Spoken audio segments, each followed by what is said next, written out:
This is Franchise Today, brought to you by FRM Solutions, providers of the best-in-class software solutions for franchise relationship management. Franchise Today is your destination for weekly information, conversations, and interviews with accomplished industry leaders, all of whom share best practices for sustainable growth and sensible franchising. Here now, your host, Stan Friedman, to kick off this week's podcast.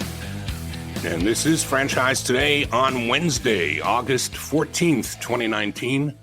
I'm Stan Friedman coming to you from home base, Atlanta, Georgia. Hey, many thanks again to Jonathan Barnett for joining us last week. You know, this young guy and his young company are on track to hit 500 units sooner than not. And the OxyFresh carpet cleaning concept seems to really have it together. We'll be keeping an eye on them globally and, of course, right here at home as they both continue on their successful growth trajectories. Christian Pillett and his team here in North Atlanta, and Jonathan Barnett and the OxyFresh family out of Denver, Colorado. This week, we're going to be speaking with another franchise success story, Chris Grandpre, chairman and CEO of Outdoor Living Brands, a company that is fully focused on all things that do with outdoor living. But first, as always, we kick things off in the front of the house by celebrating this week's franchise birthdays. So happy birthday wishes this week go out to Paula Powers, Jeff Sturgis, Terry Coker, Tim Courtney, Matthew DeBusk, Sandy Lechner, Joan Immediato, Leslie Hawks, Angelo Kroll, and Professor John Hayes. And also this week, in memory of the late, great Dick Rennick, we think about him as well, as he would have turned 75 this coming Saturday. I also want to mention that Ryan Hicks and Zach Fishman are fast approaching the last leg of their franchise roadshow. And in fact, today's guest was a participant in that event just a few days ago, and we'll ask Chris about that too in just a minute. Right now, my satellite tracker shows that the tour bus has passed through Virginia, D.C., and Maryland, and should be in Philly right about now en route to the tri-state region of Connecticut, New Jersey, and New York. And from there, it's on to Cleveland and Toledo, Greater Detroit, Chicago, the Twin Cities, Omaha, KC, and then OKC to wrap things up. All that over the next 2 weeks. In all, 45 days on the road, 20 states, more than 30 vlogs, and 50 podcasts. And amazingly, after a month of being roomies, living together on a tour bus, Zach Fishman and Ryan Hicks remain the best of friends. To me, that's the most amazing part of this story. Close quarters for that length of time, yet the two of them remain brothers. Well, let's park it there for right now as I introduce today's guest, Chris Grandpre, who may give us a word or two himself from his perspective, as he had firsthand experience with the boys as they passed through and visited with him in Virginia. So first, a word about today's guest. Chris Grandpre is the chairman and CEO of Outdoor Living Brands. They are the franchisors of multiple concepts. Archadeck, the world's leading designer and builder of custom decks, porches, sunrooms, patios, and outdoor living spaces. Outdoor Lighting Perspectives, whose name kind of tells you all about it. It's pretty self-explanatory. Renew Crew, a cleaning and protection company caring for a wide variety of exterior surfaces at residential and commercial properties. And Conserva-Irrigation, focused on the service and maintenance of sprinkler systems in a water-efficient manner. Outdoor Living Brands is also formerly the franchisors of Mosquito Squad, which they recently sold to Authority Brands at the end of last year. Chris sets the strategic direction for the company, including their growth through 250 existing franchisees across the brands. He's the scout for future acquisitions and proudly fosters a corporate culture of innovation and service, both internally and throughout the entire franchise culture. Chris Grandpre, my friend, welcome to Franchise Today. Stan, thanks so much. It's great to be with you today and look forward to a fun conversation. It's been a while. You know, I've thought back as we were talking about in the green room before we went live. Time just gets away from us sometimes unintentionally. I can't imagine that it's been almost 10 years that we were in Tucson together at FranDev, which was then put on by Bob Gappett at Management 2000, Frank Connect. I think Marty Greenbaum from Greenbaum Marketing was involved with it at that time. It's been a long haul, and yet that just seems like yesterday. It really does. And I was thinking back on that event in advance of our chat today, and I realized how instrumental that particular event was in that some of the takeaways that I had from that session really helped us springboard and launch the development of Mosquito Squad into a more aggressive pace compared to what we'd been on. So that event in the history of outdoor living brands was really important and really beneficial. And I think it deserves a lot of credit for some of the success that we had with that concept. Well, we're going to talk about all of that and more today. But I ask every CEO and every founder and every president to rewind the tape for us about how franchising found them, because it typically is an unintentional business. But before we go to that question, you just participated with the Ryan Hicks Roadshow that I was just talking about. He and Zach Fishman winding their way around the country on a tour bus. What did that look like for you? That was a lot of fun. So they rolled the bus up to our office, and as you said in the intro, there's a lot of togetherness for four guys in terms of the Ryan and Zach as the hosts and the guys that are supporting their efforts in terms of the crew. But we had a wonderful conversation. We set up the studio in my office and talked quite a bit about the history of the development of outdoor living brands. And I think we spent a lot of time on that podcast talking about the decision process the company and its shareholders went through last year when we went to market and initially had planned on recapitalizing the entire business. And then, sometimes the market brings you options and alternatives that perhaps were a bit unexpected. And it was for us, which led to a decision to divest Mosquito Squad to Authority Brands, which had been recently acquired by Apex Partners. And so we talked quite a bit about that process, since I think, building companies and building a profile of a business that is attractive to the private equity community seems to be such a topic of interest across the franchising sector these days. And so we spent a lot of our discussion on that journey we went through in the second half of 2018. And we'll talk some on that today as well, but that brings us to a great segue, Chris, to rewind the tape for the audience. You were a finance kind of guy before you were a franchise guy, if I remember correctly. So why don't you take us back in time to the inflection point that brought the intersection of whatever it was you were doing then and franchising together? Yeah, it is interesting, because I think, as you articulated in the opening, like many others in franchising, I didn't necessarily have a conscious decision that led me to get involved in an industry that I now really, really love and enjoy and find so satisfying. Most of my career before franchising, I was an investment banker doing merger and acquisition advisory work, generally representing sellers in transactions when the time was right for an entrepreneur, a family-owned business, or perhaps a partnership who was ready to either outright sell their business, or in many cases, sell a significant stake, a significant minority stake or a control stake, in order to create a liquidity event and take some chips off the table, diversify their net worth. I would run the sale process for businesses that were valued in the generally $20 to $100 million range, and really enjoyed it. Worked with talented entrepreneurs across all different industry sectors, from heavy equipment manufacturers to consumer products companies to technology businesses.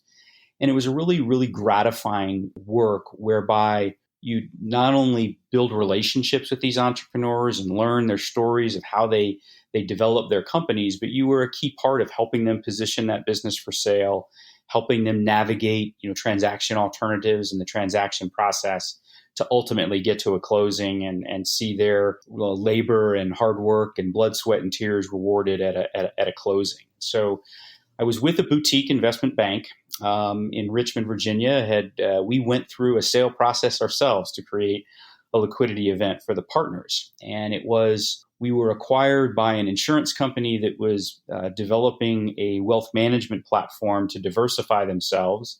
We did sell-side M&A, generally for families and founders, but we also did transactions for divestitures for private equity firms or corporations. But because we were heavily oriented on families and founders, and those families and founders typically needed help to manage the assets after a transaction, we had an insurance company acquire us to be a feeder system into their new wealth management team. And it was no more than perhaps 6 months after that acquisition transpired that our new corporate parent was acquired. And when that deal closed, the new parent approached us and said, they bought the business for the insurance assets. They weren't interested in wealth management. They weren't interested in investment banking, and they wanted to sell us the business back on the cheap. And I was the youngest managing director and partner in the group at the time. So the transaction had been important to me, but my ownership stake in the business wasn't as significant as some of my other partners. And when I looked around the table, I realized that I wasn't sure they were going to be as motivated if we bought it back and tried to build it back up in the years ahead. So I decided to transition out and did not participate in the buyback of the firm. And this was in 2005. And it led me to look for an opportunity where I could both invest in a business as well as play a role on the senior leadership team. And Stan, I didn't necessarily go out looking for a franchise business. It just happened to be the business that I saw an opportunity in was a franchise system. And so one of our businesses today, which is the Archadeck outdoor living business, was a business based in Richmond, Virginia. Had been franchising for 15 years or so, but it had run into tough times in the mid 2000 timeframe. It's late 2005 when I was looking at it, and it was upside down financially and bleeding cash. And while the franchisees in the field were doing well, the franchisor economics had fallen apart. And so the board, there was an advisory board in place to the founder who owned the control stake in the business at the time. And they were looking to bring in a fresh perspective to try to lead the turnaround of the business. And when I was leaving investment banking, I was looking for a company that that had a couple of attributes. That was in an industry sector where there would be good long-term consumer trends. And when I looked at a business like Archadeck that feeds into the home improvement and home maintenance desires of American homeowners, I thought that was a really good trend. I mean, home ownership is such a fundamental American value, and people take great pride in their homes, and homes are an emotional asset in addition to a financial asset. And I thought that was a good long-term trend to try to build a business around. Secondarily, I was looking for a company that would be protected from some trends that I had seen negatively impact businesses when I was an investment banker. And those trends are, I saw pieces of businesses and industries that were moved offshore, whether it was to Asia, to Mexico, to Eastern Europe, areas where labor rates were lower than the US. Or I think more importantly, I'd seen businesses that had been negatively impacted with the movement of the transaction online. And when I saw a business like Archadeck, I realized you can't move it offshore. You can't move it online. The work always has to be done locally. Mm-hmm. So I wound up having an opportunity to step into the leadership role and invest in that business at the beginning of 2006. And that kind of launched my career in franchising. And how many units strong was Archadeck back in those days, Chris?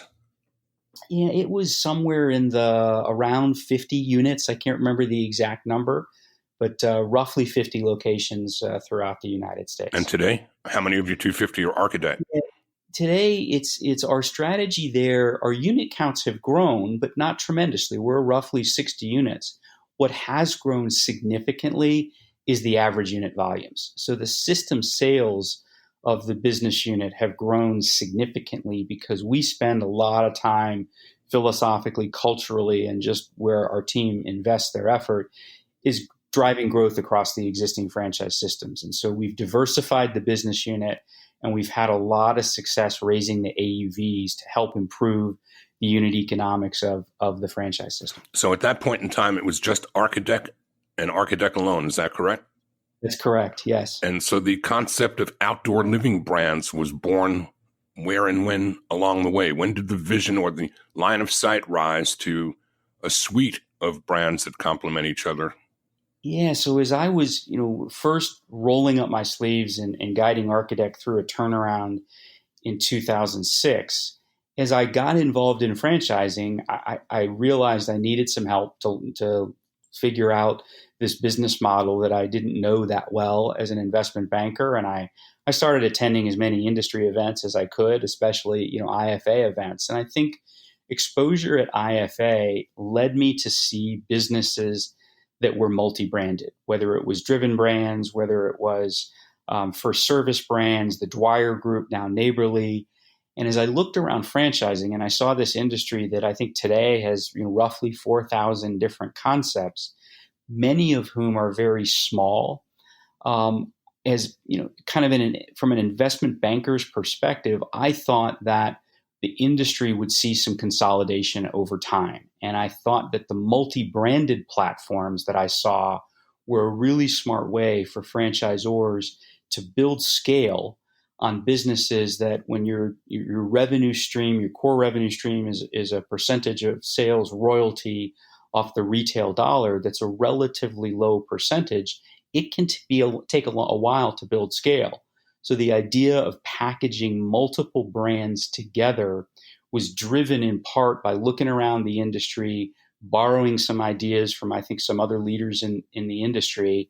And we decided as a group of shareholders in that 2006, 2007 timeframe that while, of course, we wanted to grow our Archadeck business, we wanted to, over time, diversify ourselves into a multi-branded franchise. And our strategy was, let's see if we can find other businesses that cater to the same kind of lifestyle desires and needs of American homeowners. And I think equally importantly, cater demographically to the same exact client. So across all of our businesses, the demographics and psychographics of the consumers who buy our products and services are the same. And so we wanted to have a unifying theme as we set out on a planning a multi-branded strategy in 2007. And that led us to make some acquisitions in 2008 and 2009, which is when we launched Outdoor Living Brands as part of that effort. So you've dropped a nugget here for the audience, and I want to go back and put a spotlight on it. You came in 0506. You had zero franchising experience as an investment banker, but you did go to school by attending IFA and getting the value prop of correspondence with others in the business and meeting other people. Talk to the audience about what that impact of IFA led to for you and how important that was. Yeah, I can remember the first IFA convention I went to, which I think was in 2006.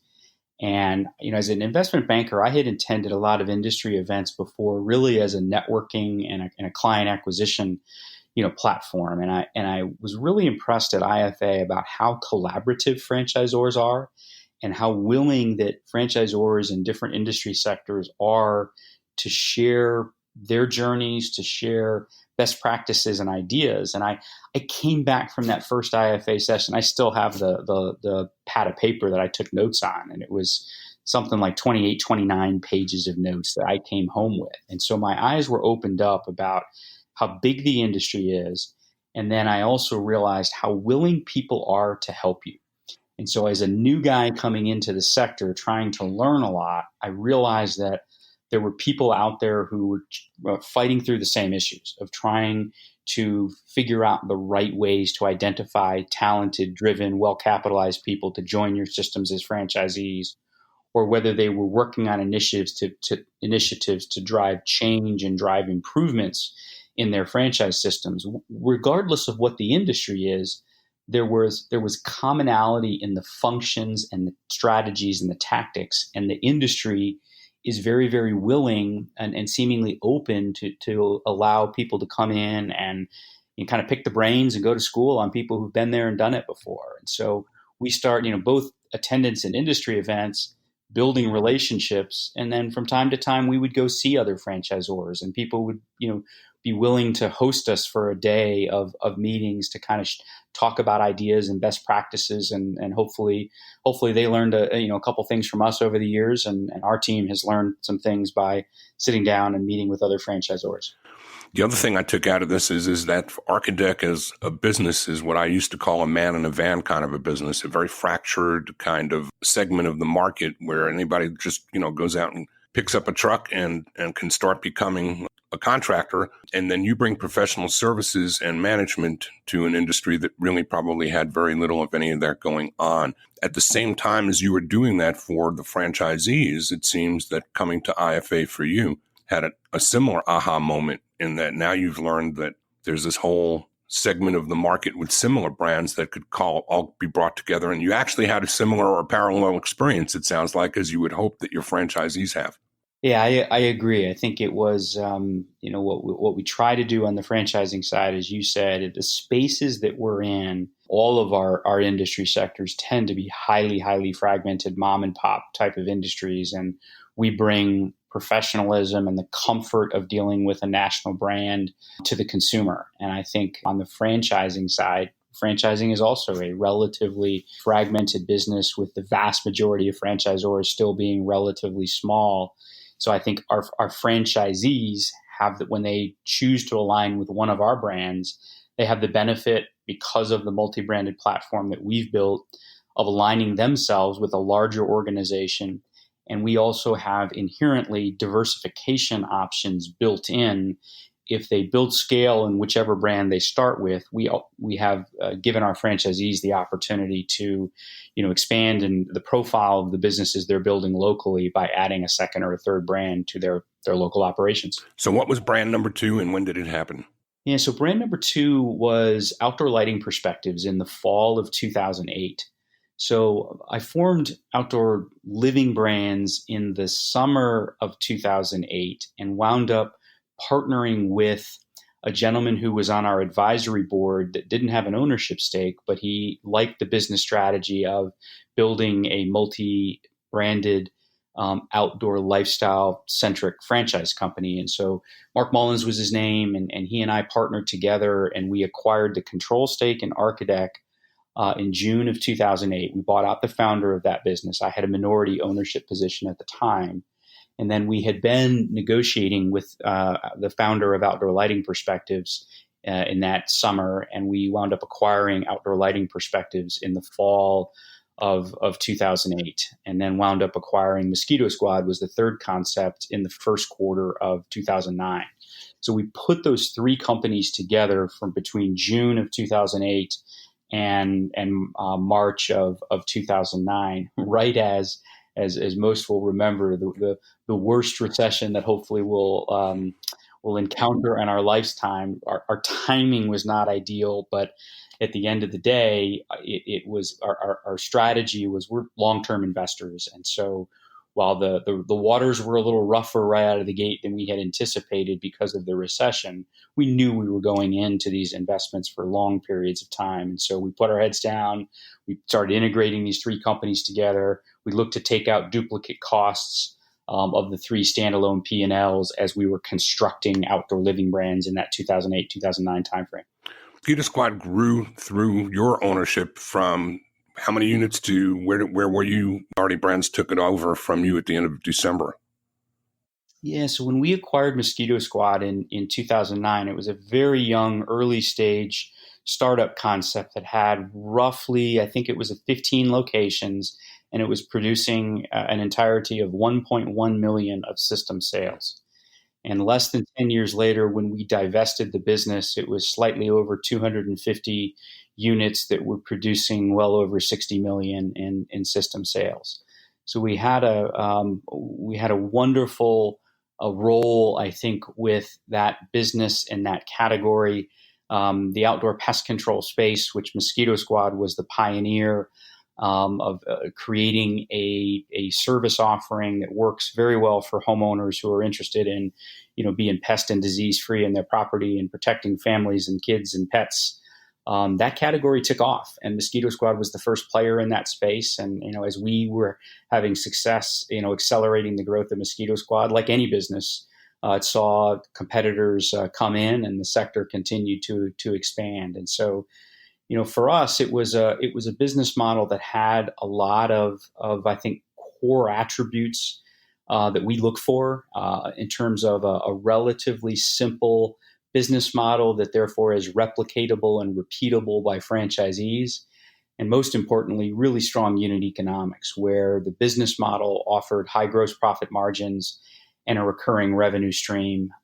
As long as you take good care of your customers and you treat them well, those customers were coming back season after season. And so there was an annuity aspect to the business model and a high gross profit margin. So, the concept of a business model that fits a need for the consumer, a simple, replicatable, repeatable business model, and then strong unit economics based on the margin performance and a recurring revenue component just really was a great combination. And we very much enjoyed our time in developing that system and wish it nothing but the best now that it's in the hands of authority brands. And then Renew Crew and Conserva-Irrigation to round out the discussion about the existing portfolio. Talk a little bit about those.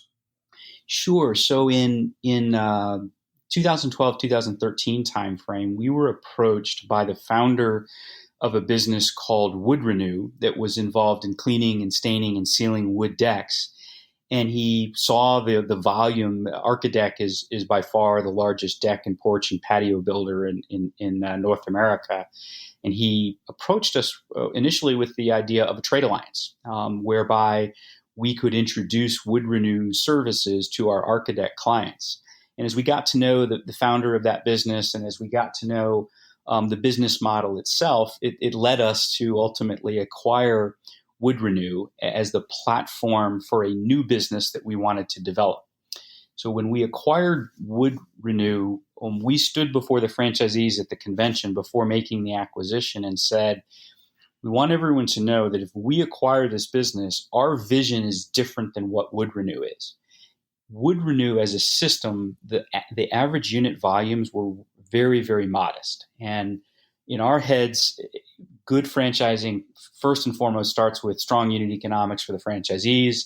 They need to be able to generate, return on the investments to launch the business, and of course, make a good income along the way while they're operating the business, and then be able to sell it someday and create net worth for themselves and their families. And we felt that the unit economics of Wood Renew were not strong enough in and of itself to be an attractive model. And so our strategy from day one before acquisition was that we were going to use the intellectual property of how to clean and care for wood as part of a new business that we were going to develop. That is what is Renew Crew. So we use the phrase internally of let's become agnostic about the building material, whatever hard exterior surface that's there, whether it's concrete, whether it's asphalt, whether it's paver patios, whether it's siding of all kinds, brick, vinyl, aluminum, stucco. Our idea was any exterior hard surface at a residential or commercial property where dirt, mold, mildew, pollen accumulate. We wanted to develop the right processes and procedures, environmentally friendly cleaners, colorants if the material needs it, and then protectants to keep that surface protected from sun, wind, and rain. So we embarked on a diversification of that business in the first 4 or 5 years after we acquired it in order to give the franchisees more services to sell when they were on a property, as well as to increase the frequency of the revenue from each client. So Wood Renew had a business model where it was doing a deck every 3 or 4 years for a client. We were looking to broaden the service offering so that our franchisees could both raise the average ticket as well as increase the frequency of revenue per customer and hopefully get on site once a year, twice a year, because we're now cleaning, sealing, and protecting different surfaces at their properties. So when the acquisition of Wood Renew was made, it really started the greenfield development that took us about 5 years to build what is today the Renew Crew business model. And then rounding it all off with Conserva-Irrigation. Conserva-Irrigation it's a great story. It came to us as an idea in 2012. One of our franchisees, who was both a Mosquito Squad franchisee and an Outdoor Lighting Perspectives franchisee in the Twin Cities area of Minnesota, knew that we had a desire and a business strategy to build out a platform of related home services businesses that were all exterior focused. And he had a little bit of a background in the irrigation space. And he felt that the irrigation industry, which is like our other industries, highly, highly fragmented, unsophisticated trade contractor space, he felt that there was an opportunity to bring some professionalism into that space and bring a national brand into a sector where there are very few regional companies, much less national companies. And so we began in 2012 testing the development of a repair and maintenance oriented irrigation business that would take care of in the residential world. There are 50 million irrigation systems in the ground in front of residential homes and countless millions in front of commercial and retail properties across the US. Most of those systems, many of those systems are old. They've been in the ground for years. They're not overly well maintained, certainly not on a proactive basis, and they waste a tremendous amount of water. Everyone I've ever talked to has seen examples of irrigation systems watering driveways and streets and sidewalks. Everyone's seen irrigation systems running, in the middle of a rain event.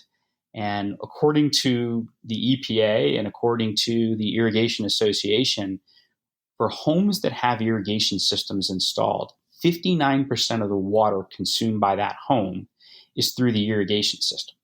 And water is the world's most precious resource.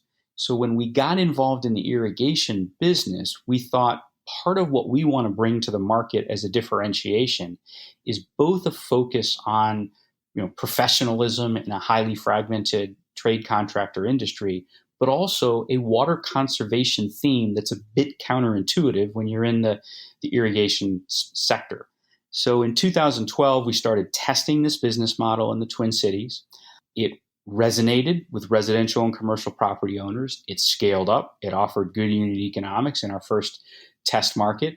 And so we packaged up this business model after 2 years operating it there. And we took a franchise agreement and we stripped out the economics. There were no franchise fees. There were no royalties. We called it a pilot license agreement, and we licensed the business model to 8 other parties in different markets around the US that were willing to test this business model with us to see if we could replicate the success we'd had in the initial pilot market in a handful of other pilot markets across the country. And we operated those pilot markets. The franchisees with us operated those pilot licensees, I should say, operated those for 2 more years. And we saw the same thing. We saw the service offering was accepted by the residential and commercial property owners. The unit economics scaled up nicely.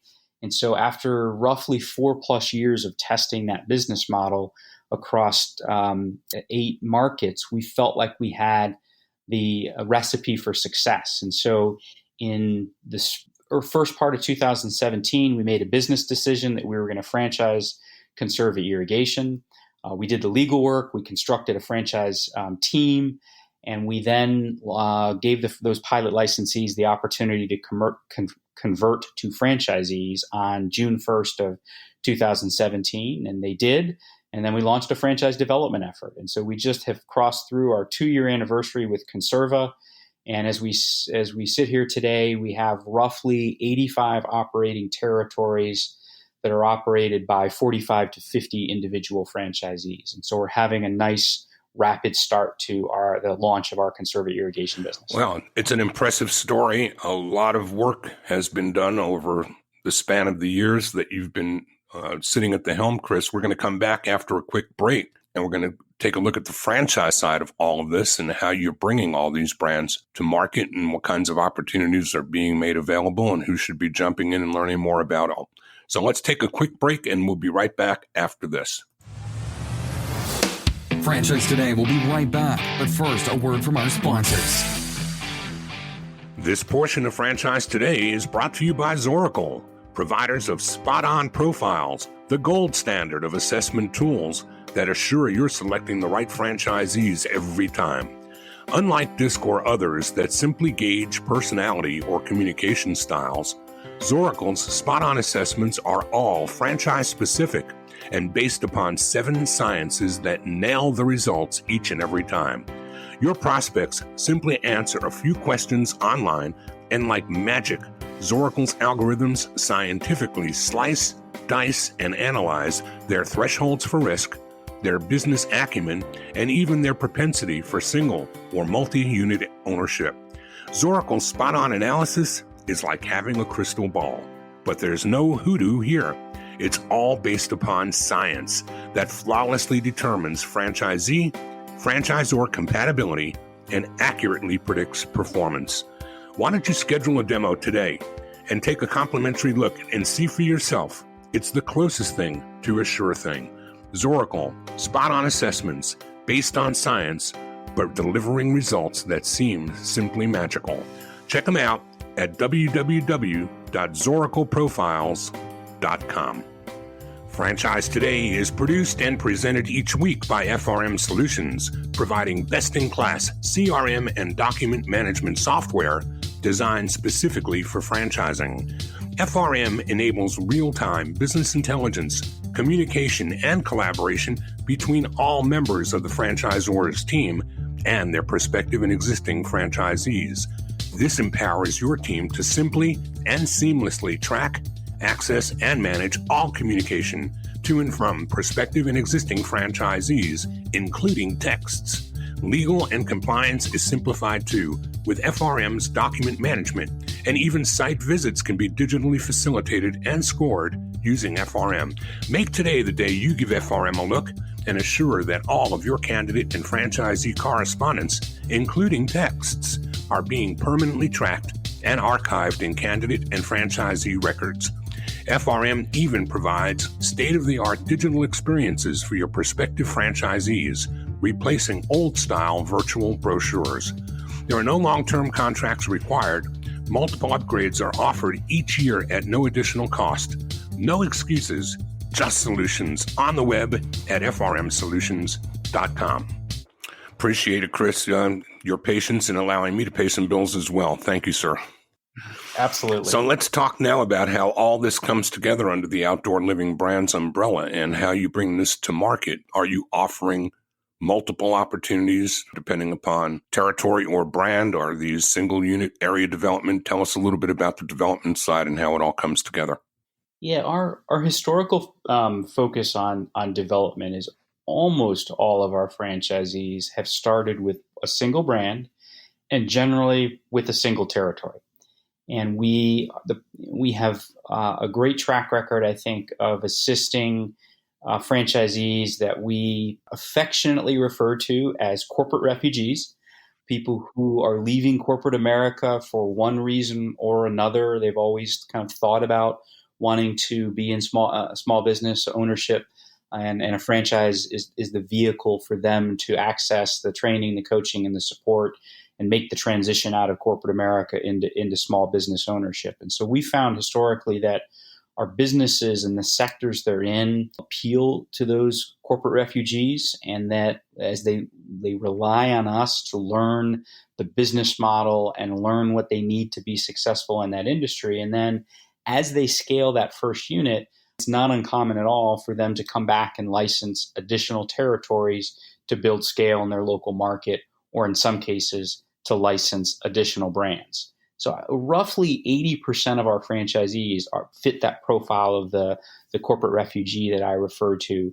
The other 20% tend to be people that were in the industries of our underlying businesses one way or another. In some cases, for example, Conserva-Irrigation, we have a handful of franchisees in the first 2 years that ran existing irrigation companies, but they liked our business model, our brand, our water conservation focus, the technology platform that we've developed to run that business efficiently on. And they have converted their businesses, in some cases, very sizable multi-million-dollar businesses, converted those businesses to Conserva-Irrigation. So we have a mix of industry players, whether it's conversions or in some cases it's an add-on or diversification play where perhaps it's a landscaper who's looking for additional services to offer to his customer base. That business will come to us and say they'll license an outdoor lighting perspectives or a renew crew as a way of diversifying what they offer in their end market. So we think our businesses fit those two major categories fairly well, and we've had good success helping franchisees either coming from the industry or coming right out of corporate America. Brokers, do you use brokers at all, or what's your position on brokers in terms of your brands? Yeah, we do use brokers. I'm a believer in when I look at the industry broadly, and I'll reference the Franchise Update Media Group does their benchmarking study every year of franchise development, and they show, I think the most recent 2018 numbers are roughly 15% of deals are referred to franchisors from brokers. And while I know there's different schools of thought across the industry about brokers, and some franchisors get frustrated at the expense of the broker community, we look at it as saying, if we weren't finding ways to work with the broker community, we would be losing out on 15% of the franchisees that we should otherwise be finding. And so we think it's important to play in all the channels, whether it's portals, whether it's brokers, whether it's shows, and certainly heavy reliance on digital marketing in terms of finding potential franchisees. And so our philosophy from the marketing and lead gen side of franchise development is that we need to be active in all of those sectors if we're going to be successful finding as many talented, driven, ambitious, well-capitalized people as possible. So you talk about corporate refugees, and then you talk about people coming from within the trade. There's a lot of cultural disparity there, I would think, and I think culture is a large part of your business, as I mentioned in the introduction. So how do you bring all that together and make all that flow where people coming from opposite ends and the pendulum never stops in the middle? We all know that. How do you bring that together and make it all work? Yeah, I think it starts with a philosophy in the development process that we have to understand what the goals of our franchisee are. And what I mean by that is everyone who comes to us has, whether it's a corporate refugee who maybe has certain unmet career goals, income goals, lifestyle goals, wealth creation goals, or if it's someone coming out of the trade and they're struggling with something in their business, maybe they don't fully understand how marketing has shifted in the digital arena over the last 5, 7, 10 years. Or maybe they're struggling to find the right technology platform to run their business on. We have to understand what their pain points are, what their goals are. And so what we teach our team, and what I think our team has really, really embraced, is that franchising is ultimately in the goal achievement business. And the way we bring it together is to understand what each individual franchisee, what will they define as success? And every franchisee needs slightly different things from us. The trade player may understand some of the underlying field operations of the business model, but they need more helping, whether it's on the marketing side, whether it's on perhaps it's the business management side to really track and analyze their operations. We have to understand the needs of each individual franchisee combined with what do they define as success, so we can help them build scale, build proficiency in the execution of our business model, and they can ultimately reach whatever their personal goals are through the operation of our business. And I think that helps create the culture and alignment between franchisee and franchisor, where our franchisees recognize that we genuinely care about their success. And the only way that we are successful in growing our company is through assisting our franchisees to build proficiency and scale in the local operations. What percentage would you say of your population are now operating multiple brands? I would say it's less than 5% right now, but it has been growing each year. We have found that it is not, franchisees who are seeking growth, they have two decisions. They have really two options. They can become multi-unit franchisees of the brand they started with, and we have a higher percentage that fall in that camp. Or in some cases, they can become multi-branded. And so I think franchisees, rightly so, realize if I'm looking in my market and I want to grow, and I've done a great job with my first territory, if I add a second unit, I already know that business. I'm already confident in my abilities to execute that. I'm not spreading my time across multiple things. So the multi-branded strategy, it is slightly more complicated because that operator then has to learn the fundamentals of a second business. And so as we have developed the brands over the years, we've also gotten better as a franchisor to make sure that we're having a thorough conversation with the franchisee that raises their hand and is contemplating adding a second or a third brand to make sure the recipe for success is there. What I mean by that is, do they have the depth in their management and leadership team so that the franchisee, him or herself, or are they going to hire a general manager to lead the second business? And are they willing to truly put the resources in place to launch that second business? And I'm saying it both from an HR personnel perspective, but equally importantly from a financial perspective. And so where we have gotten, I think, disciplined at making sure the franchisee may really be attracted to the strategy of trying to replicate in the local market what we're doing at the national level, but it doesn't serve them well. It doesn't serve us well if the expansion happens before their infrastructure of their first business is big enough and strong enough to withstand adding a second business and being and spreading themselves across two businesses. So I think the take-home value to those emerging franchisors that might be listening is slower is steadier, and sometimes you get where you're going quicker by slowing down and staying focused, keeping your eye on the ball instead of being attracted to the next shiny thing. Is that kind of what I'm hearing?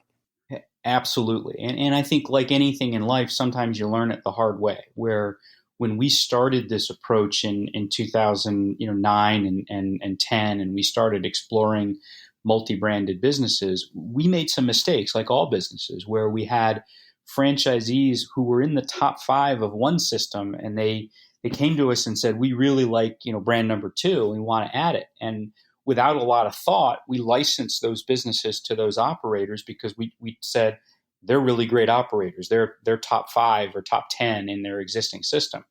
And it didn't always play out exactly as they hoped or we hoped, because we had to learn that we needed to really make sure that the depth of their infrastructure in their company and their willingness to put people in place and to invest the financial resources to launch a second brand was really there. And so we've gotten better over the years as a multi-branded franchisor of sitting down with our franchisees. They come to Richmond where we're based, and we have, what is analogous to a strategic planning session to take stock of, where are they today, and are they ready for the growth that they may want to get there, but maybe they need to put 1 or 2 things in place first. And so I think it's not good for the franchisee. It's not good for the brand. It's not good for the franchisor if you have a stumble where someone licenses a second brand and then doesn't succeed. And so, yeah, I agree with your statement, Stan, that slow and steady is much more appealing, at least from our corporate philosophy. We're getting to the place where we're almost going to be out of time, as amazingly as it is for me to comprehend. We've been at this for close to an hour, and it just feels like we've only just begun, Chris. But I ask all of my guests as we approach this point in our interview if there's anything that I forgot to ask or didn't ask that you wished I did. If so, what would that be? What might that be? Yeah, I think, is really I would speak to prospective franchisees that may be working to educate themselves on the franchise business and try to figure out what business model might make sense for them. There are so many really, really good franchise business models across the United States. It is a wonderful formula, I think, for people who want to get into business for themselves, but need some expertise behind them to lower the risk associated with their making a change in their career and risking their family's net worth through the launch of the business. And so, as they're seeking opportunities, we think we're in great spaces. We think we're in businesses that are not fads. We're not the latest and greatest food fad or fitness fad. Our businesses tap into Americans' desires to build and maintain their homes. And that's a good long-term consumer trend. And we bring long-term success with differentiated business models. And so, hopefully there's a lot of great options out there, but like all franchisors, we never have enough talented, driven, ambitious, well-capitalized people. We're always looking for new people to join our brands. And so hopefully we'll find some folks that will be good fits for us. You bring to mind something I wanted to mention in today's podcast at some point, and just speaking as you did about franchisees, this might be the perfect place to remind our audience that we're coming close to wrapping up the opportunity for you to nominate some of your franchisees, in fact, up to 5 of your franchisees for the Best Franchisee of the World competition. which is being hosted by MFV Expos, looking for franchisees with a compelling story of how franchising has changed their life and the lives of those around them. So this is your chance to get some great brand recognition, brand building, both for you as a franchisor, for those of you listening, and for your franchisees as well. Check it out because the October 5th, I believe, deadline for nominations is fast approaching. So just go to the web and look up bestfranchiseeoftheworld.com for more information. And you and your franchisee could win this competition, could find themselves not just on the grand stage here in the U.S., but on their way to Italy to compete in December for the Best Franchisee in the World competition, where 8 or 9 other countries doing the same thing as I'm talking about here will be all rolling up together for the Best Franchisee of the World competition. And franchisors, just an FYI, should your franchisee win the U.S. competition, they, along with you, get to make the trip to Italy. So, Chris, I hope you're going to enter somebody, maybe a couple of your people as well. Great program, and I just had to steal the moment there to try to showcase that here as we approach the end of the interview. Before we let you go today, Chris, how can people find you? How can they learn more about these brands and further the conversation with you personally, should they choose to do so? Yeah, so folks that are interested in learning more about outdoor living brands and our 4 franchise programs, I would invite you to go to outdoorlivingbrands.com. In fact, this week we'll be launching an updated version of our website, and you'll find that it both will give you some background on the history and the construction of our company since we launched it in 2008. But I think more importantly, it'll provide a high-level overview of each of our 4 franchise brands and what makes them unique. And then it's a gateway into recruiting specific websites for those 4 brands for even more understanding. So outdoorlivingbrands.com is a great place Chris, to start. This has been a real treat for me. I can't believe it's been as long as we've said, but let's not let another 9 or 10 go by before we find ourselves in touch with each other once again. Is that a fair enough deal? I absolutely agree, Stan. I've really enjoyed it. I hope your listeners find it a good listen as well. So thanks so much for having me on today. We appreciate you being here, Chris, especially knowing that you're right on the front end of a week's vacation. Well deserved, my friend. So while the heat of summer is subsiding, the fall calendar heats up for sure as September comes knocking with a franchise calendar that's chock full of expos and events. The IFA Franchise Action Network is just around the corner on September 9 through 11 in D.C. Franchise Expo Midwest follows that in Rosemont, Illinois, in the northwest suburbs of Chicago on the 13th and 14th. And then comes Franchise Springboard for emerging brands on the 18th through the 20th in Philly. And the month wraps with IFA's Franchise Ops and Development Conferences in New Orleans, September 25 and 6 and 7. Let's remember to subscribe to Franchise Today at Blog Talk Radio. You can download us from iTunes, TuneIn, Stitcher, or virtually any place that podcasts are found. And remember, too, that you can even ask Alexa to play the latest episode of Franchise Today. Like us on Facebook, and until next week, I'm Stan Friedman, wishing you the best, the very best of all things franchising, and Franchise Today is out. Franchise Today is a production of FRM Solutions, providing best-in-class CRM tools to empower relationships with prospective and existing franchisees. No excuses, just solutions. Find them online at frmsolutions.com. Join Stan every Wednesday at noon Eastern for another live episode of Franchise Today. Or, as always, download episodes on demand at blogtalkradio.com or iTunes.